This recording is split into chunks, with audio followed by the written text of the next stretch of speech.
plan to have who will be the emergency quarterback in game? Shedeur. Yeah. Is Dylan Gabriel going to be like second quarter? He's out there because Flacco just needs a minute in the blue tent.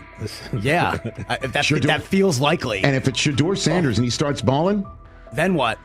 Everything changes in a bat of an eye. Yeah. He's going in there, he's working hard, he's trying to improve every day. He's saying all the right things, trying to elevate his level of play. And remember, up until this past weekend, we did think there was a legitimate argument that he should have been higher on the depth chart than Dylan Gabriel because he performed better against Carolina than Dylan Gabriel had performed in the preseason game against the Eagles. It's just that obviously he nosedived over this last week, and so the tenor of the conversation changed.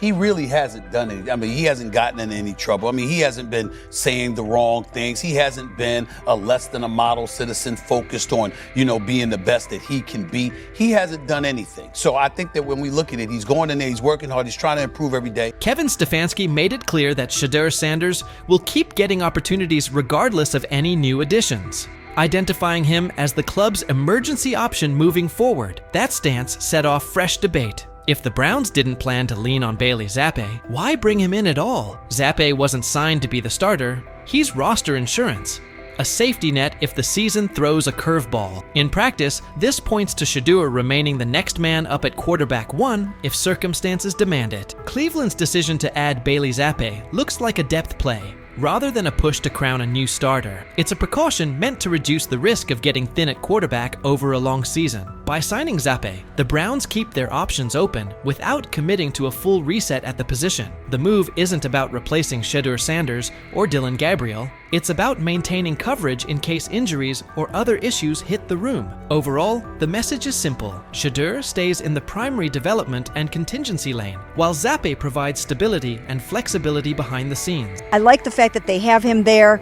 I think he'll be good in practice. He'll be good for some of those younger guys in helping them to prepare for a game and whatnot. The Browns added Bailey Zappi primarily to steady the room and support their young quarterbacks this season. According to Mary Kay Cabot, his day-to-day will center on helping install weekly game plans, getting the QBs ready for opponents, and being prepared to step in if injuries hit. Cabot also noted he could become a quietly valuable piece. At the same time, the move may hint that Dylan Gabriel is drawing trade interest. Several teams are reportedly checking in, especially after Kenny Pickett's recent deal. With Gabriel in the spotlight, speculation is growing that Shedeur Sanders could be only a few games from settling in as the number 2, creating a real opening for him. Stephen A. Smith weighed in as well, emphasizing Sanders' steady climb and the momentum he's built. He argued that even before the latest preseason outing, Sanders had effectively moved ahead of Gabriel on the depth chart. Aside from a brief stumble last week, Smith said, Sanders has kept stacking positives,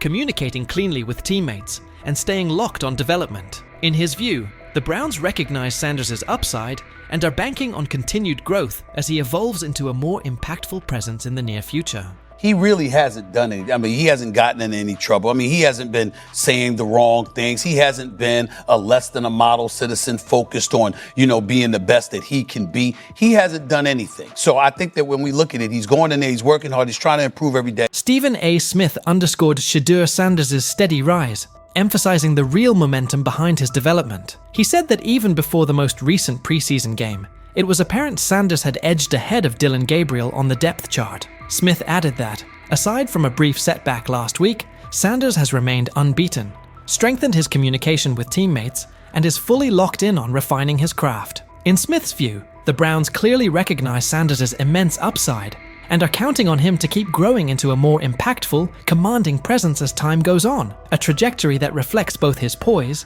and the staff's increasing trust. Going in there, he's working hard, he's trying to improve every day. He's saying all the right things, trying to elevate his level of play. And remember, up until this past weekend, we did think there was a legitimate argument that he should have been higher on the depth chart than Dylan Gabriel because he performed better against Carolina than Dylan Gabriel had performed in the preseason game against the Eagles. It's just that obviously he nosedived over this last week, and so the tenor of the conversation changed. Stephen A. Smith's take lines up with head coach Kevin Stefanski's shifting approach to Shedeur Sanders. Lately, Stefanski has doubled down on developing Sanders and brushed off outside criticism. That's a notable change from earlier, when he downplayed concerns and offered sharper critiques. After the Kenny Pickett trade, the tone flipped. Sanders moved back into the spotlight with a real chance to prove himself. The timing matters, signaling the staff is ready to give him a genuine runway to show his upside. I'm committed to his development.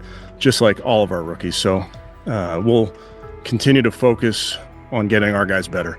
And that's what we'll stay committed to, and that's what's important to me. Several analysts have weighed in on Shedeur Sanders' push for the QB2 job, and many point to Dillon Gabriel's size as a potential long-term hurdle to holding that role. Mike Tannenbaum praised Gabriel's calm, efficient preseason, and acknowledged his skill, but he also flagged height as a meaningful disadvantage at the NFL level, one that could make a trade scenario more realistic. Talent and mechanics matter, he noted, yet measurable limitations can be hard to mask over a full season, which might jeopardize Gabriel's grip on the backup spot and prompt teams to explore moves. Nick Wright echoed a similar theme. He credited Gabriel's ability and upside, but didn't sidestep the obvious constraint: size. Wright argued that while Gabriel can sharpen decision-making and accuracy, he can't change his frame, and that physical profile may complicate his path to becoming a steady NFL starter. By contrast, when stacked against Shedeur Sanders, who brings broader physical tools and a higher developmental ceiling, the gap becomes clearer. That comparison highlights the specific challenges Gabriel must overcome, and why momentum may be tilting toward Sanders for the QB2 role. Gabriel, who, through no fault of his own, commits one of my cardinal sins of quarterbacking, which is he's tiny. And so, he's tiny. Mike Florio, senior NFL analyst, weighed in on the Browns' internal debate and suggested the team is seriously considering moving Dillon Gabriel. He cautioned that dealing Gabriel could thin out the quarterback competition, but he also framed it as a strong opening for Shedeur Sanders to step forward. With added reps and visibility, Sanders could make a real impression and lock himself in as a valuable QB2 option for a team that needs stability behind its starter. Florio also noted that after Kenny Pickett's departure, Cleveland may be even more inclined to explore a Gabriel trade. By contrast, Sanders is essentially off-limits in his view because of his massive fan base and the public blowback a trade would trigger. With the conversation getting louder, Florio believes moving Sanders would do more harm than good for the organization's relationship with its supporters. That's why Gabriel stands out as the more likely trade candidate as the Browns try to manage depth, keep momentum, and stay aligned with their fan. This is one of the natural and foreseeable byproducts of drafting him. He comes to town with a built-in fan base. The mouth breathers, as you call them, are in tow. Not that I called them that, but you called them that. Yeah, They're there. Rich Eisen weighed in on Cleveland's situation, saying that if Dillon Gabriel is moved and Shedeur Sanders slides into the QB2 role, it's likely only a matter of time before he's starting later in the year. Eisen argued that the promotion would give Sanders the runway to cement himself, and he's confident Sanders is on track to become QB1 at some point this season. The momentum is clearly tilting towards Sanders, positioning him to take over when the opportunity presents itself. Big picture, Kevin Stefanski's message that Shedeur Sanders is the next man up if anything happens to Joe Flacco is just one part of a broader shift. Factor in Sanders' steady growth, the coaching staff's evolving view, and the ongoing chatter about Gabriel's future, and it's clear Sanders isn't being framed as a mere emergency option. He's a real contender for QB1. If Gabriel is dealt, that could be the final push that quiets the doubts and locks in Sanders as the Browns' future at the position, signaling a fresh chapter for the team. What's your read on Cleveland leaning towards Shedeur Sanders as a potential QB1? Would a Dillon Gabriel trade seal it? Or do you see a path where Gabriel still takes on a bigger role? How do you expect the battle among Sanders, Gabriel, and Joe Flacco to unfold? And what does it mean for the Browns going forward? Share your take. I'm curious where you land. Was out there, I talked to Denzel Ward. Yeah. I talked to some, but I can't say the name. But anyway, I done talked to some people. He looked different. There's a difference when that young bull is out there spinning that ball. You hear me? Mm-hmm. Difference. I'm talking about football. I ain't talking about no media and all that hoopla and all them, on Twitter, they putting up the numbers. Some he was 10 for 12 for 2 touchdowns. I'm talking about when he's at the helm, he looks different. Whether he's going with the first team, second team, or third team, it don't matter. From being buried on the depth chart as a fourth stringer to suddenly becoming a standout on the second team, Shedeur Sanders just pulled off the most impressive quarterback comeback since Tom Brady made the world believe he wasn't finished at 40. What is it going to take for you to just buy in to Shedeur Sanders when players all around him are telling you how different he looks, how good he looked, how he just has that aura to him? Because it seems like all the players that are around Shedeur Sanders have nothing but great things to say about him and love him. Because again, He clearly just looks different than the rest of the competition that we've seen. And like I said, the last time I've seen guys go for or, you know, say things about a certain player like that, it was Baker Mayfield. So could 12 be that guy? How long until we see 12? Because I feel like it's just a matter of... The same haters who were cheering when he got dropped to fourth string are now scrambling for excuses faster than a glitchy Wi-Fi during the Super Bowl. Get ready, because this isn't just a step up on the depth chart. It's a serious reality check that's got the critics choking on their own words with a big helping of humble pie. Being said, I see some balls coming out of Shedeur Sanders at that game, and I'm like, kind of looks like a guy. Yeah, I'm ready. He can sling it. I see him, you know, some of the veterans, how they talk to him, mic'd up, see what he's doing in the community. Yep. Talking about Njoku there? Njoku, mic'd up. Yeah, once you see, you know, different little interactions and things like that, we know, I know he has the talent. We'll see. It'll be a competition that usually brings the best out of guys, especially young guys, so I'm interested to see how that quarterback situation. I've heard he's been outstanding. The Cleveland Browns training camp just turned into the most talked about event in town. All thanks to Shedeur Sanders, who took his spot as fourth string and used it as motivation for one of the most impressive rises the NFL has seen in years. While everyone was busy counting him out and calling his career dead, Sanders was quietly putting together a performance so good that coaches are saying they haven't witnessed anything like it in the last 15 years. Drafted in the 5th round, all that means nothing when it's time to play football and that whistle blows. He looks different than the rest of the competition. That's what I heard. And I'm talking from a, not Brother Ward, I'm just talking about from sources that's in that room, that's on that field, that's playing the sport. Man, come on, man. Yep, coaches with decades of experience are honestly scratching their heads, trying to figure out how someone goes from being a practice squad afterthought to seriously competing for a starting spot in just a few weeks. Thing is, they never planned on taking him. The problem is, like Ocho Cinco said, you got somebody that has endeared himself to the locker room. And guess what? The difference between him and Tim Tebow, the biggest one, is he can play. He can throw the ball. Tim Tebow running around being an H-back, he can throw the ball. And he's done everything he needs to do. He ain't saying nothing. He ain't rocking the boat. He ain't mad about the reps. He ain't mad about none of that. All the people out there want to see is this, like Tyver said earlier. We want to see what he can do with Jerry Jeudy. That's it. I want to see what he can do with David Njoku. I want to see him with Junkins. I want to see him with the first running backs. If you are cooking, if you are beating down the doors with the 3s and 4s, guess what? You deserve more. That was a bar. It rhymed. It was. Remember when Mary Kay Cabot dropped that bombshell report saying Shedeur Sanders was the 4th string quarterback? The internet blew up faster than a Michael Bay explosion. Critics came out of nowhere, like ants at a picnic, rushing to call his NFL dreams dead on arrival. They claimed he was only shining against guys who'd either end up on practice squads or be out of the league by September. They pointed out he wasn't getting reps in 11-on-11 drills and said he needed to earn his way up the depth chart. Dude, listen, the guy, all I can say is that he goes where the ball's supposed to go and it looks the way it's supposed to look. Mm-hmm. And when I hear that tells me it sounds like the Browns may have got a steal with Shedeur Sanders in the 5th round, because I think he'll have a chance. I'm not saying he's going to be a starting quarterback in September, like week 1 or 2 or whatever it may be early in the year, but I think he's got a chance to develop into something that hopefully would preclude them from having to draft a quarterback, first overall or top 5 next year. He said, I see some balls coming out of Shedeur Sanders at that game, and I'm like, kind of looks like a guy. Yeah, I'm ready. He can sling it. I see him, some of the veterans, how they talk to him, mic'd up, see what he's doing in the community. Yep. Talking about Njoku there? Njoku, mic'd up.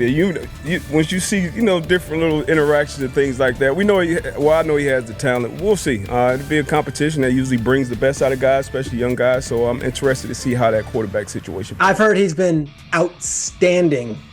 Funny how the tables have turned. Those same critics are now watching Sanders climb the depth chart like he's scaling Mount Everest with rocket boosters. The guy they wrote off is now the one they can't stop paying attention to. Every completion sends a message. Every perfect throw is a reminder that real talent doesn't stay hidden forever.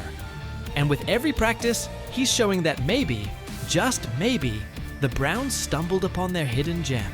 One thing for the fans to sit here and hype up Shedeur Sanders because we all know how we get about certain players that we like. But it's another thing when you hear it from players who are actually on the field, who are actually in the locker room, who are actually next to this guy every single day. Because I'm sure we've all seen the quote by now by Chad Johnson when they were on the nightcap, and he talked to some young bulls. He talked to Denzel Ward. He didn't want to give away his name, but he already did it. And he said that Denzel Ward says he looks different from the rest of the competition. We've already been seeing. When word got out that Shedeur Sanders officially moved up to second-team reps, passing Dillon Gabriel along the way, the shockwaves hit from Cleveland all the way to Canton. This wasn't just some small roster tweak, this was huge. One day he's throwing passes to practice squad guys, and the next he's running with the second team, putting real pressure on the starting quarterback spot. The promotion came after Sanders completely dominated minicamp, showing toughness, leadership, and total control on the field. His passes were right on target, hitting receivers in stride. His decision-making was sharp as a blade, and his grasp of the playbook had coaches nodding like proud parents at a school play. But this wasn't beginner's luck. It was steady, calculated execution that the coaching staff just couldn't ignore. And I don't know, there was never no one thought he was this like malcontent or like a bag. It wasn't. That was the word, That was kind of what was being said. That was kind of what was being said. No. The pre-draft process was so unorthodox that he didn't go through it all like everyone else did. And I think there's a lot that we can look back on this thing, especially if he becomes a star in this league and say, you could point fingers in a million ways. Not having a pure agent, not having the workouts that everyone else did, going to these teams, not necessarily being as willing to throw the ball when asked at the All-Star games, like that kind of stuff I think might have stung him and might have turned teams off. But when Stephen A. Smith starts singing your praises, that's when you know you've officially arrived. The ESPN personality, famous for his fiery takes and no-nonsense analysis, didn't just mention Sanders.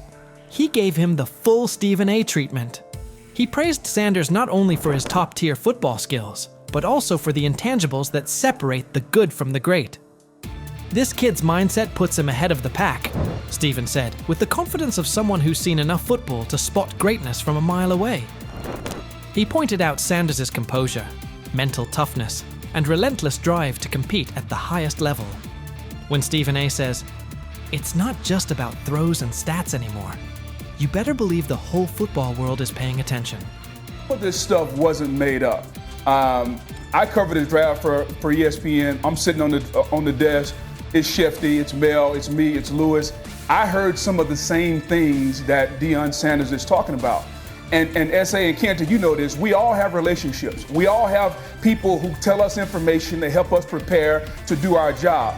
I heard some of the same things. Some of these things weren't necessarily made up, at least I don't think, from the people that I trust who told me these things. And so we have seen Shedeur Sanders take second team reps before, but today, interestingly, at least during one move the ball period, it was really one of the first move the ball periods that we've seen, the Browns actually had Shedeur Sanders go ahead of Dillon Gabriel. Yeah, I think so. I think he's earned it. And I think we've all seen that. He's done a really, really nice job with all of the things that the Browns have given him to do so far. Big news out of Cleveland. Things have taken quite a turn. Mary Kay Cabot, who used to be one of Shedeur Sanders' biggest critics, is now giving him credit where it's due. She recently shared that Shedeur has officially moved up to take first-team reps at training camp, ahead of Dillon. According to Cabot, Shedeur didn't just land the spot, he genuinely earned it, showing real improvement and skill. This is a big shift in how Shedeur is being talked about, and it really speaks to his hard work and focus. Cabot now says he's no longer just a rookie backup, he's a real contender for the starting QB job. Head coach Kevin Stefanski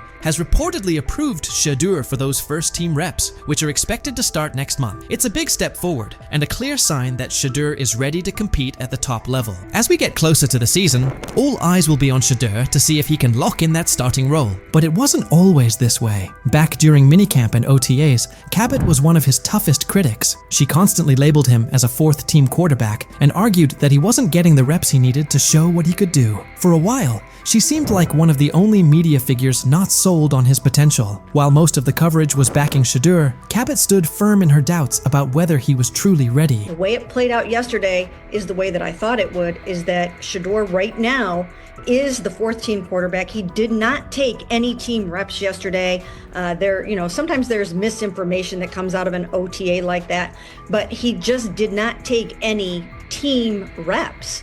And not just that he wasn't the second guy or the first guy, he didn't take any 11 on 11s yesterday. At one point, Mary Kay Cabot even claimed that Cleveland wasn't setting up Shedeur Sanders to compete for the starting role. In her view, Shedeur wasn't in line to start any preseason games, at least not yet. While he was holding it down with the fourth team offense, Cabot highlighted that he wasn't being prepped the same way as Dillon Gabriel or the more experienced Kenny Pickett. According to her, the coaching staff hadn't given Shedeur the go-ahead to practice with the first team unit, leaving a lot of people wondering what his actual role on the team would be. At that stage, it was obvious Shedeur still had a lot to prove. When Cabot was pushing the idea that Shedeur was stuck as the fourth string QB, plenty of people pushed back, and Kimberly A wasn't having it. When she was asked whether Shedeur had been buried on the depth chart, she didn't hesitate. Kimberly shut the notion down completely. She said flat out that there was no way you could seriously put him in that spot. Anyone who thought Shedeur was being overlooked, she said, was just getting it wrong. According to Kimberly, it wasn't just unlikely, it was straight up inaccurate to say he wasn't being noticed. His skill, presence, and the way he played made it impossible to ignore him. He's as old as Harry, and you're sending him out there against these guys. I don't like anything about it. Extension because it hurts the team every way you look at it. And then finally, Kmart. If I said Cleveland, are they making a mistake burying Shedeur Sanders on their depth chart? Greeny, I don't think he's buried at all. I think it's so premature to even frame it like this. I understand the interest given the fact that there are 4 quarterbacks there, but to say a disservice is being done to Shedeur, I think is a bit. Mary Kay Cabot didn't just stop at calling Shedeur a fourth string quarterback. She kept doubling down. She even floated the idea that Deshaun Watson could return and take the first team reps instead of Shedeur. Her comments came across like she was trying to downplay any momentum Shedeur was building, insisting that Watson would likely have the better shot at running the offense. It started to feel like she was more focused on finding ways to discredit Shedeur than acknowledging his progress. Even with his clear potential and steady improvement, Cabot kept pushing a narrative that seemed more about keeping him out of the spotlight than giving him a fair shot. People kind of went crazy over something I wrote last week, that Deshaun's going to have a chance to come in and compete. I didn't say Deshaun was going to come in and be the starting quarterback, that it will be someone else. I don't know if it will be a rookie that they bring in. I don't know if it will be someone that is on someone's roster right now that they're going to try to trade for. Mary Kay Cabot didn't hold back when talking about Shedeur Sanders after his ticketing incident. She openly questioned whether he had what it takes to be a true quarterback, calling the situation a serious red flag. Cabot didn't just mention the speeding. She pointed out that Shedeur was going a shocking 40 miles over the limit. She even claimed he was racing another driver who was clocked at 92 miles per hour, describing the whole thing as reckless and dangerous. Her coverage left no room for interpretation. "This isn't what you want from your quarterback," she said, framing the incident as more than just a traffic mistake. It was, in her view, a sign of deeper concerns about his maturity and leadership. But Shedeur's fans weren't having it. The backlash came quickly and loudly. As the criticism piled up,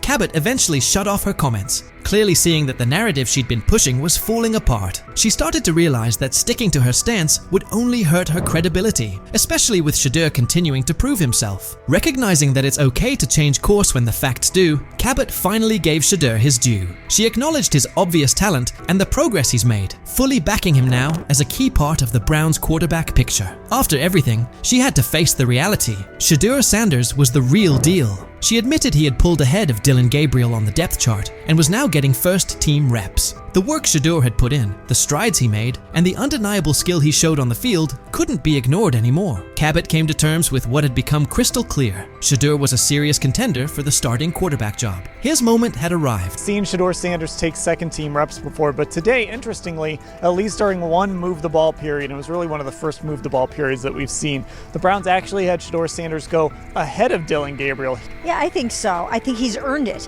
and I think we've all seen that. He's done a really, really nice job with all of the things that the Browns have given him. Mary Kay Cabot even went so far as to say that Shedeur Sanders had left a strong impression every time he spoke to the media. She pointed out how his poise and maturity during interviews only added to his rising reputation, stressing that the Browns were taking everything into account. According to her, Shedeur seemed to stand out above every other quarterback on the roster. It was becoming more and more obvious that his progress wasn't limited to just what he was doing on the field. He was also stepping up as a leader off of it. Her change in tone showed just how hard it was to ignore Shedeur's impact and the potential he was starting to reveal in every part of the game. Shedeur Sanders has now shown, without question, that his skill and drive are the real deal. Even Cabot, once one of his harshest critics, has come around. His development as a player, his ability to exceed expectations, and the way he carries himself in front of the media have all helped shift the conversation. He started out being dismissed as a fourth-string quarterback, but Shedeur kept pushing, eventually moving ahead of names like Dillon Gabriel. Through strong showings during minicamps, OTAS,